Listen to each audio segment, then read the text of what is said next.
स्वागत आहे तुमचं आपल्या एस.एम. क्लासेस या लोकप्रिय यूट्यूब चॅनलवरती। तर आपल्या यूट्यूब चॅनलला तुम्ही सबस्क्राइब केलं नसेल तर सबस्क्राइब करा आणि बेल आयकॉनला ऑल प्रेस करायला विसरू नका। तर पीएम किसान योजनेच्या माध्यमातून देण्यात येणारा 19वा हप्ता दुपारी 2 वाजता जमा होणार, सविस्तर माहिती आपण जाणून घेऊ। तत्पूर्वी पुन्हा एकदा विनंती आहे, आपल्या यूट्यूब चॅनल तुम्ही सबस्क्राइब केलं नसेल तर सबस्क्राइब करा आणि व्हिडिओ आवडल्यास व्हिडिओला लाईक करायला विसरू नका।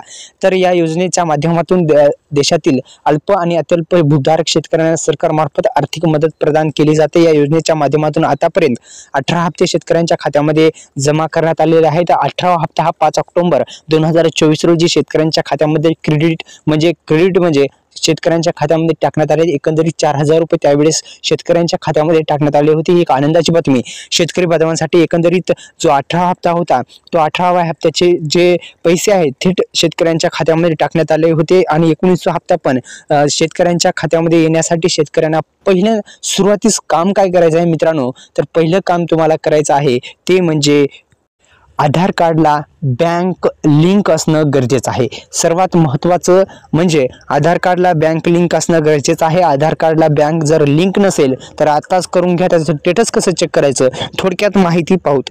तर मित्रांनो, पीएम किसान योजनेच्या माध्यमातून देण्यात येणारा ही नवीन वर्ष आहे 2025 हे वर्ष चालू आहे आणि या वर्षाची नवीन निधी सुद्धा सुरूच आहे। आपण निधी जर करायची असेल तर आवश्यक कागदपत्रे आहेत। आधार कार्ड आपल्याला लागेल 712 आणि आरसी डिटेल्स म्हणजे रेशन कार्डचं आरसी नंबर।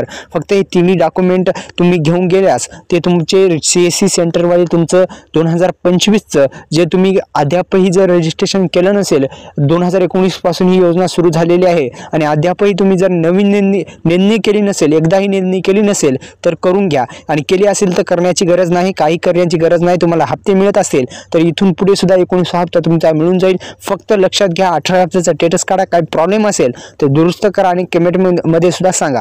तर एकंदरीत मित्रांनो, पीएम किसान योजनेच्या माध्यमातून देण्यात येणारा आधार कार्डला बँक लिंक आहे का नाही कसं चेक करायचं, तर आधार कार्डला च्या अधिकृत वेबसाईटला भेट द्यावी लागेल। भेट दिल्याच्या नंतर तिथे काही आधार सेटिंग म्हणून एक पर्याय दिसतो, त्याच्यावर क्लिक केल्याच्या नंतर तुम्हाला सविस्तर माहिती भेटेल किंवा तुम्ही सीएससी सेंटरवर गेल्याच्या नंतर आधार कार्डला कोणती बँक लिंक आहे ते तुम्हाला सांगू देतील।